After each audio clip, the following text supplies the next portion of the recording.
राष्ट्रीय राजधानी दिल्ली के दिल कहे जाने वाले कनॉट प्लेस से आई ये खबर सिर्फ एक अपराध नहीं बल्कि उस संवेदनहीनता की तस्वीर है जो आज भीड़ भाड़ और चमक दमक के बीच पल रही है। जहां हर पल हजारों लोग गुजरते हैं, जहां सुरक्षा और व्यवस्था सबसे ज़्यादा मजबूत मानी जाती है, वहीं एक 36 वर्षीय कारोबारी को मामूली सा विवाद होने के बाद मार दिया जाता है। ये वारदात सिर्फ शिवम गुप्ता की नहीं बल्कि उस समाज की कहानी है जहां गुस्सा इंसान पर कई बार भारी पड़ जाता है। पार्टी की खुशी के बीच निकला एक शख्स जिसे शायद अंदाजा भी नहीं था कि कुछ ही मिनटों में उसकी जिंदगी की दिशा बदल जाएगी। पानी मांगने जैसी छोटी सी बात ने इतना विकराल रूप ले लिया कि हेलमेट, घूसे और लातें जानलेवा बन गई। घायल अस्पताल में पहुंचाया गया और शिवम 17 दिन तक जिंदगी और मौत से जूझता रहा, लेकिन आखिरकार उसकी जान चली गई। यह मामला आज एक बार फिर इसलिए चर्चाओं में है क्योंकि सवाल अब सिर्फ एक हत्या का नहीं बल्कि जांच की दिशा और निष्पक्षता का बन गया है। पूरी कहानी को समझने के लिए 3 जनवरी से शुरुआत करनी बहुत जरूरी है। आज से ठीक 1 महीने पहले 3 जनवरी को दिल्ली के राजीव चौक मेट्रो स्टेशन के पास एक हिंसक घटना होती है।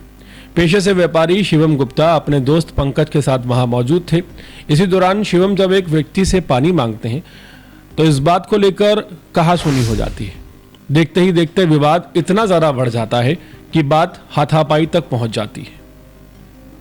परिजनों का आरोप है कि इस दौरान 4 से 5 युवकों ने मिलकर शिवम पर हमला किया।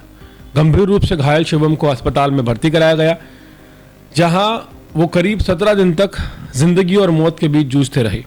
आखिरकार इलाज के दौरान शिवम की जान चली गई।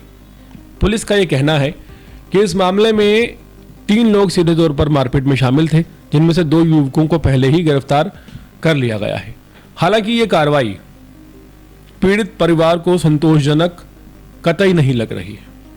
शिवम गुप्ता के पिता का साफ तौर पर यह कहना है कि पुलिस की कार्रवाई अधूरी है।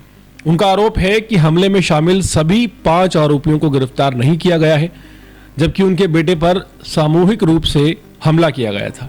इतना ही नहीं, जिस पंकज को शिवम का परिचित बताया जा रहा है, उसका दोस्त बताया जा रहा है, उस पर भी पीड़ित के पिता को संदेह है। वे पंकज के बयानों पर लगातार सवाल उठा रहे हैं।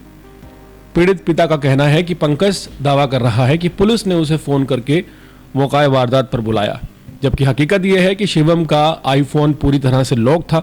ऐसे में किसी का नंबर निकालकर उसे कॉल करना लगभग नामुमकिन लगता है। यही बात पूरे मामले को और संदिग्ध बना रही है। दिल्ली के सबसे हाईफाई और सुरक्षित माने जाने वाले इलाके राजीव चौक में मेट्रो स्टेशन के पास सरेआम एक व्यक्ति की जान ले लेना आरोपियों के बुलंद हौसले और जांच में कथित लापरवाही और लीपापोती की बड़ी वजह है।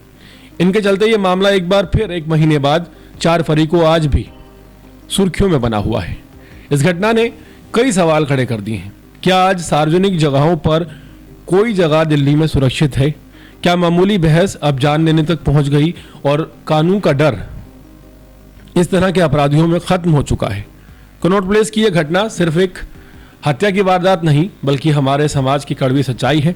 दिल्ली में पनप रहे अपराध को उजागर करती है।